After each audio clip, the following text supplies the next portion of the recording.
So you may know her as the Korean vegan, but her name is Joanne Lee Molinaro, and I am a huge fan of hers. She has an amazing cookbook called The Korean Vegan that came out in 2022, won a James Beard Foundation Award. She has a brand new cookbook called Korean Vegan Homemade. It's coming out in October, and it has 10 chapters and so many amazing recipes that I'm very excited to explore. To be clear, I'm not a vegan, but do I appreciate Joanne's work? Absolutely, I do. But the thing about Joanne that I really wanted to share with all of you in this video is she, as I said, is like a kindred spirit. Growing up as a child of immigrants, especially in a Korean American household, is hard. And she has been so transparent and honest with a level of candor about how her journey has evolved and the person she has become. And she kind of is so clear about why her journey has made her willing to speak up and to speak out about what is going on in America today. But she does it in such an incredibly unique and creative way. She invites you to her table where she cooks for you. And in the course of that emotional experience, there is a discourse, and one that you will hear that Joanne wants us to achieve, which is a civil discourse, that perhaps maybe there's more that we have in common than we have not in common. And so I wanted to make sure that we had the chance to spend some time with Joanne and learn a little bit more about the work that she's doing.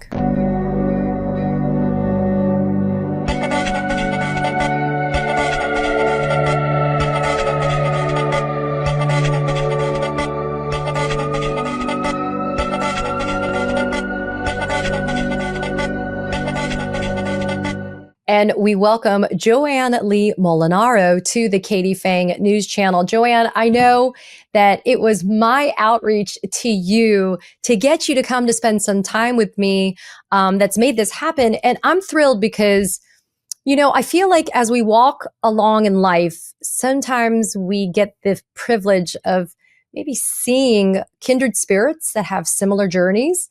And that we kind of get our paths get to cross in a way. And when I hear and I read and I watch and I witness your life and the evolution of what you've gone through to get to where you are here, it not only inspires me, but it makes me feel like, you know what, some of the decisions that I've made along the way kind of make sense. For example, we're both refugees from the law.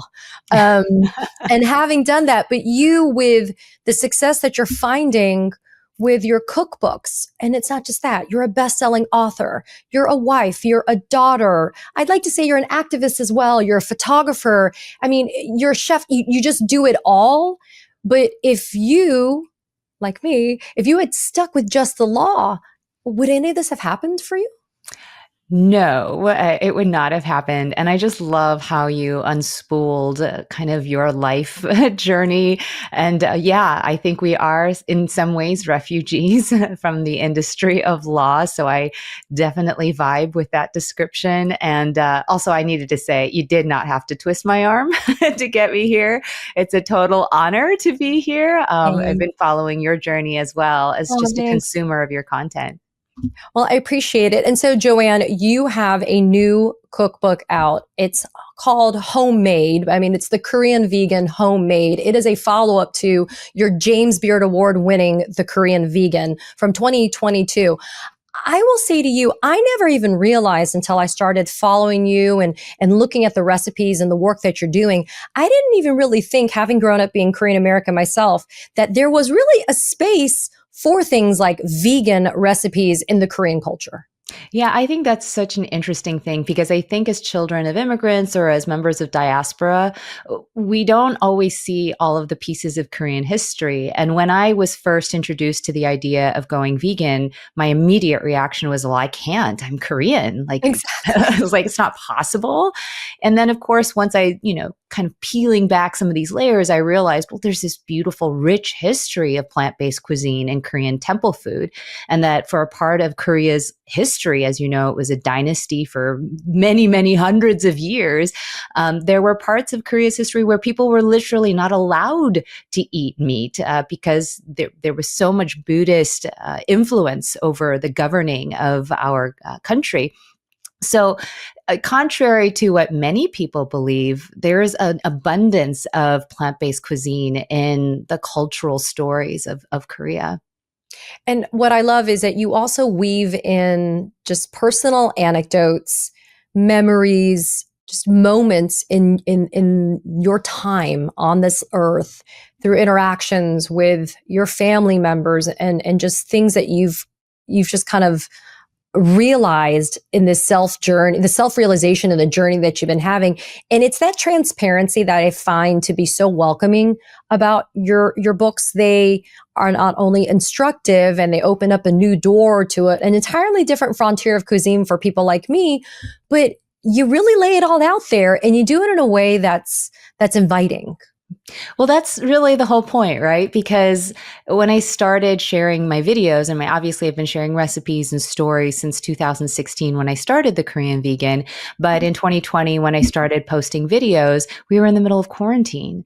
All the dinner parties that I was planning on inviting all my friends to, I could no longer host. And so part of sharing these videos was, well, if I can't do it in real life, maybe we can do, a virtual dinner party. So of course I wanted the vibe to be super inviting. I wanted the food to be alluring and mouthwatering, at least on screen.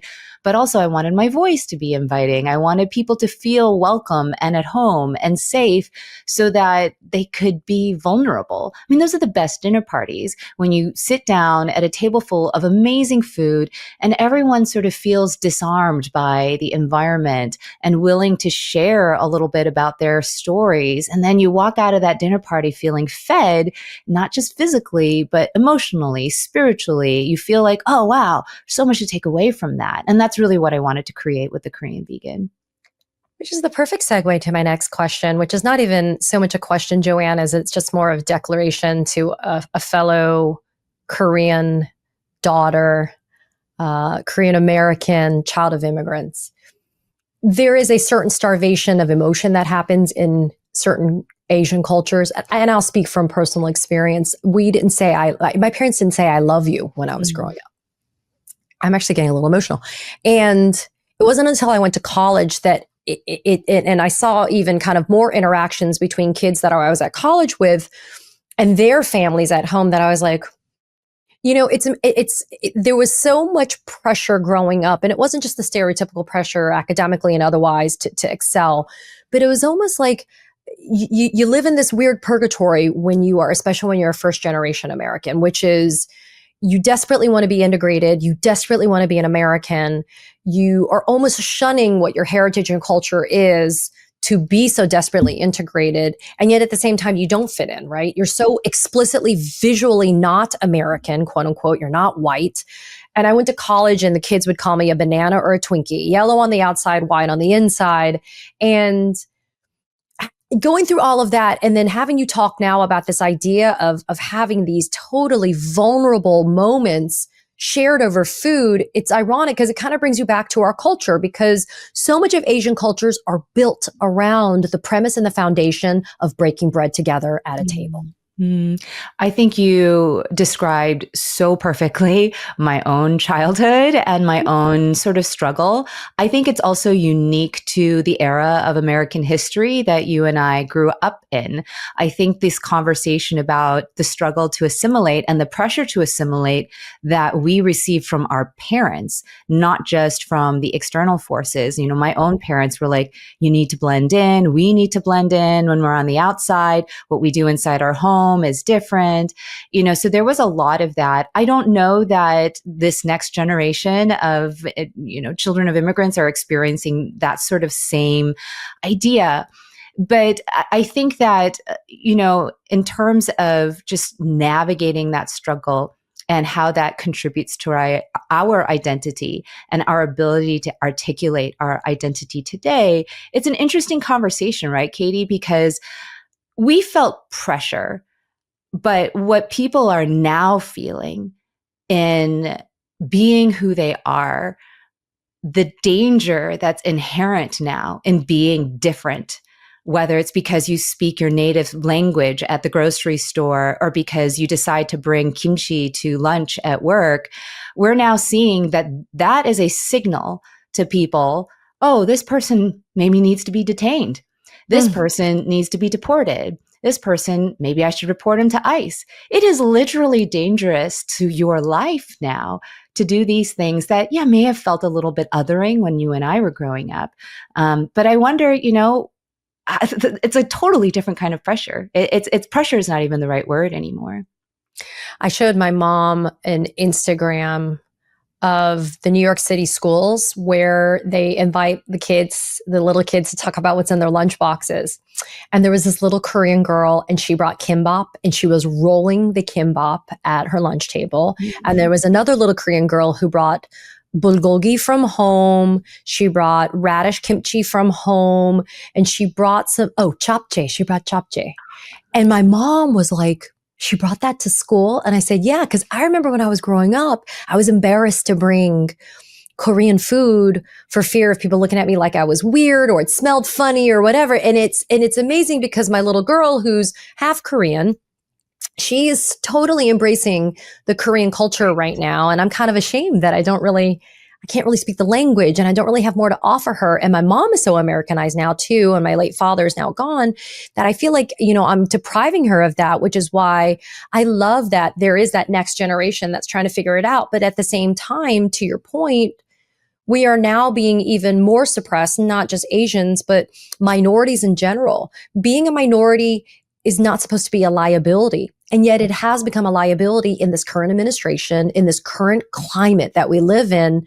So how does it make you feel to be able to imbue so much pride into the work product that you're creating here? Not only is it just on TikTok and Instagram, but your books, like you have like Joanne, I'm like so envious, like you have tangible value on what you're doing. Well, I would say, Katie, your work is quite tangible too. I mean, it's certainly visible.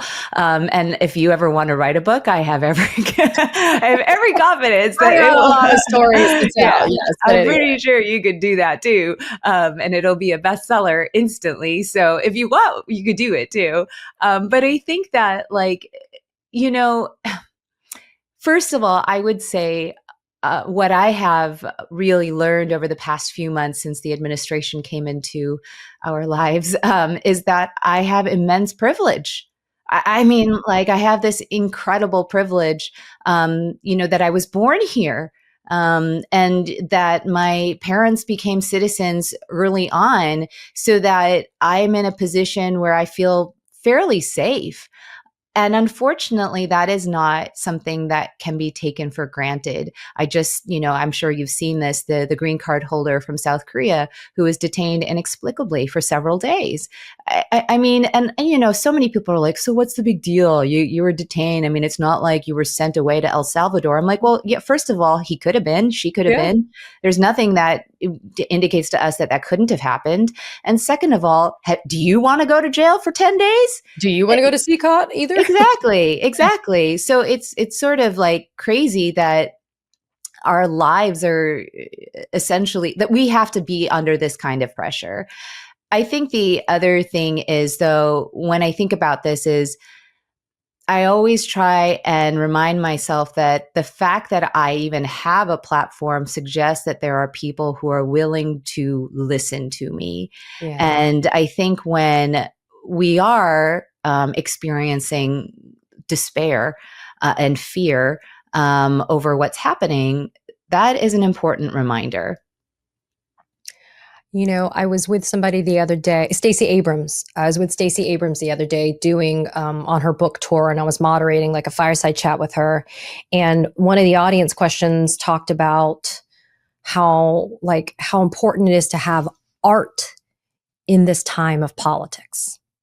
And you are providing this creative outlet through your food, your recipes, your photographs, which is amazing too, because it's not just you had somebody come in and be like, hey, take a picture of my food. Like you're doing these photographs, like you're creating something. And I loved thinking and extrapolating from that idea of art in the time of politics, especially now, but the creativity and how when you're creating something and you're finding it either in music or in food or in art or whatever, that in a time when the Trump administration and Republicans have made it their mission to destroy things, to literally eliminate, kill, destroy, like we can build things, we can construct things, we can creatively make things, and that's what you're doing. And what's great is when you're doing your social media as well. Like this, and this was humorous, but it was so impactful. The honey, do I look like I'm going to fall for your big, beautiful bullshit melon bars? I had to write it down. Like I call it the big bullshit bill. I urge everybody who's tuning in right now to go and watch this video, and I'll tag it. It's just, but it's amazing though, because we have to find, I think, the creative outlets to reach people. Because some people aren't just going to listen or read if they think it's going to be some incredibly politically charged commentary. But in this amazing way, you're reaching people, Joanne, through the making of things in your videos, but you're delivering an important and powerful message at the same time. Yeah. So that video, I wanted to eat melon bars. And they looked amazing, by the way. Yeah, they were really good. And I haven't had one since I was growing up. And I was like, well, can't get vegan ones where I am. So I'm just going to make my own. And, to me, the bill had just, the BBB had just passed. And it's like what you said, there's this, push and pull between despair, like, oh my God, I can't believe this thing passed. Now ICE is going to have the biggest blank check ever. 160 billion or something crazy. Yeah. In order to do more evil in our country. But on the other hand, if I can't laugh at this absurdity, what are we going to do? We're just going to go home and cry all day. So, I think there is that. But to your point, I have a newsletter that goes out every week, and the demographic for that readership is very varied. It's wide, and it's, anywhere from 20-year-olds to 75-year-olds. And not all of them, agree with me politically, and they're very open about it. But we don't talk about politics all the time. Every once in a while, I will inject that, and they are very clear about what my politics are. But we'll talk about family, or we'll talk about empathy, or we'll talk about dogs. My readership is very into dogs. And so we'll talk about things that we have in common. And what I have heard from them so many times is, I don't agree with you politically. We probably voted for very different people, but I still read all of your newsletters.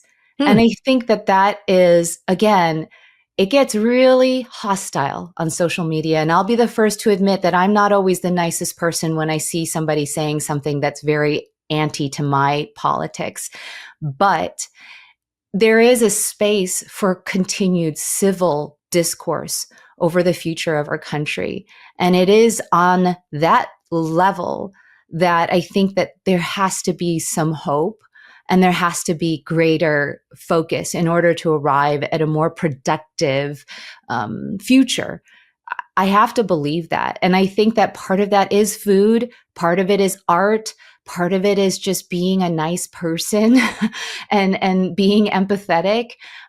So all of those things go into it. But I will say, I agree with what you said at the outset, particularly with regard to your conversation with Ms. Abrams, which is this idea that art plays a fundamental role, creativity plays a fundamental role in compassion and empathy. And those two things are incredibly crucial in our future.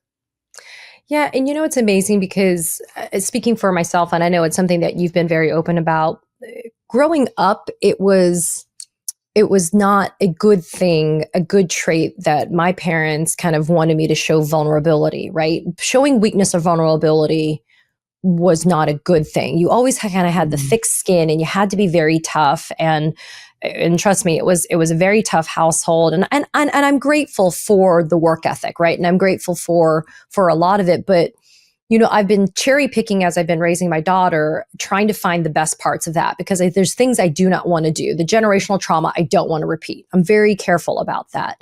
That being said, though, it's amazing because we also have to remind ourselves, a lot of us grow up in environments or in homes where, like, my parents were Republicans when I was growing up. Mm-hmm. So I grew up in a Republican household, but not politically active. But when you grow up and it's ingrained in your head, we're Republicans, right? And this is definitely pre-Trump, right?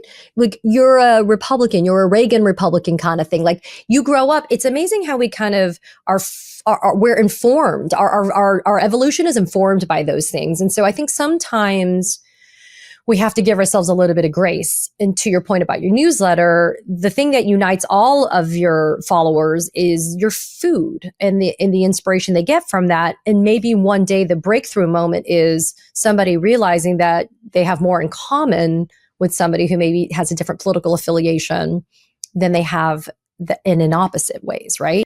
100%. That's exactly what the food is meant to do. It's meant to disarm you, right? Come in. You can't be mean to somebody who's giving you food. Like, that is literally, like, nobody's going to do that unless they're an unmitigated asshole. Then you don't want them at your table anyway. I mean, so that's really like the first invitation. But when I started sharing the stories of my family in 2016, it was directly as a result of Trump being elected.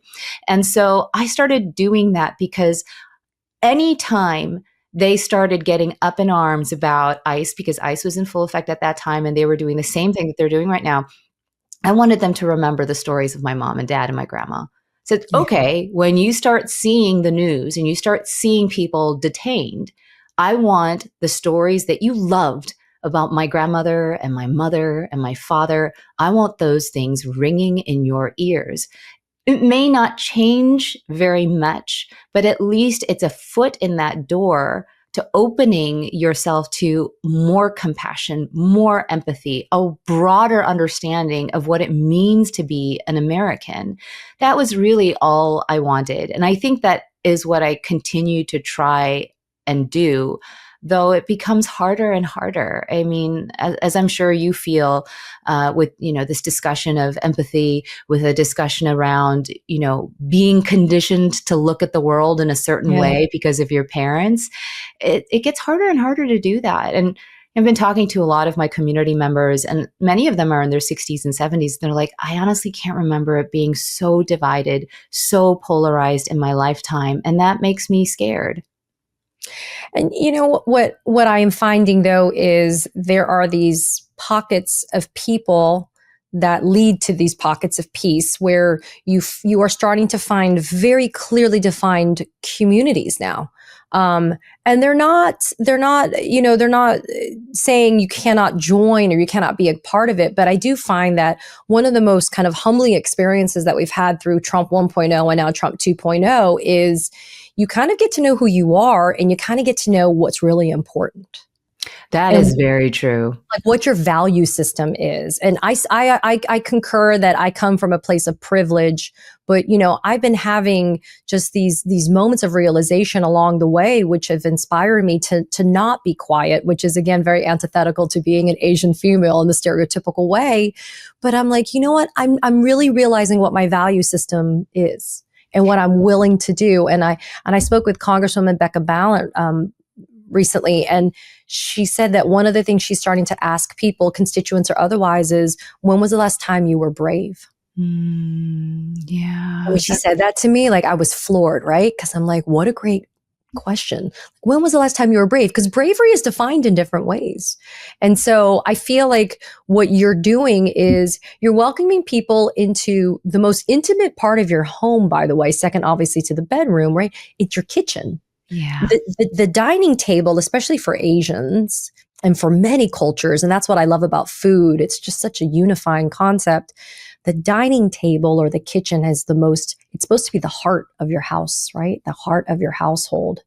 And it's where so much goes down in a family. So for you to invite people in and to have your own transparency about your family fleeing North Korea, you being an American and a child of immigrants, your story of divorce and finding true love, leaving a profession that was probably, you were supposed to do by all conventional standards, but are not doing now. I mean, that I think invites people in to say, okay, this is a safe place where if Joanne's showing me all of her Achilles heels and all of her warts and all, then I can do the same. That's exactly it. You hit the nail right on the head.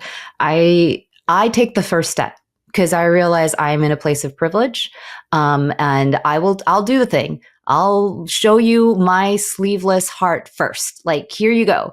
And that way you can know that you can reciprocate in whatever version and to whatever degree that you feel you can or you want to.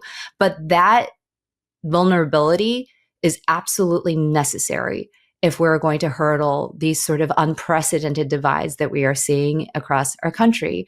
And it's not easy to do because I'm mad 99% of the time. Me too. And when you're angry, it's hard to see past that rage. And we have every right to be enraged. That's the other thing, is we have every right to be enraged.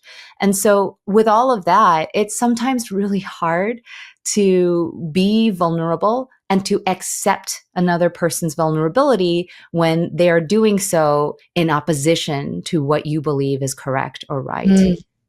Yeah. That's, you know what, that hits the nail on the head. I mean, Joanne, I want to thank you for inspiring me and others. I want to thank you for the privilege of your time.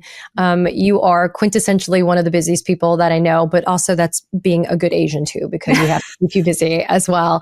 Please send my best to your family, but also let people know, where can they find you? I mean, you are ubiquitous, but if people are going to want to come and find you, talk about where they can get your books and where they can follow you. Yeah, well, thank you, Katie, for that opening. But you can find me at The Korean Vegan on all the social media platforms. I spend most of my time on Instagram, YouTube, TikTok, and Threads.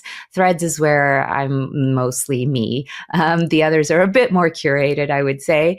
And then my book, The Korean Vegan Cookbook, which is my first book, you can find that at every retailer of books as well as independent bookstores. And my forthcoming book, which will be out in October, called Korean Vegan Homemade. Yeah, I know, I'm really excited about that. You can pre-order now on all of the same places that you pre-order all your books. And of course, that will be out in bookstores in October. And I will have another book coming out sometime in 2027. It'll be a memoir. So I'm excited about that as well. Oh, I just got the chills for that. I will make a plug for small independent booksellers. Yes. Big fan of those, if you guys can do that. But wherever you need to go to be able to get Joanne's work, please go and do it. I am especially looking forward to the Banchan chapter. Yes. Homemade. For those of you that don't know, when you go to Korean restaurants, Korean barbecue, when you go and it's all the little dishes that come out on the table that you're like, wait, I didn't pay for this. It all comes to you for free. When you go to Korean restaurants, that's banchan. So I'm looking forward to seeing what that's going to be, Joanne. Lots of banchan in the book. Well, thank you, Joanne Lee Molinaro, for spending the time with us here at the Katie Phang News Channel. It's good to see you. Thank you for having me. Katie Phang here. We launched the Katie Phang News Channel in partnership with the Midas Touch Network so we could bring you the latest in legal and political news. Straight, no chaser. So if you're a fellow truth teller, hit that subscribe button and share the word about this channel so we can build a high information America together.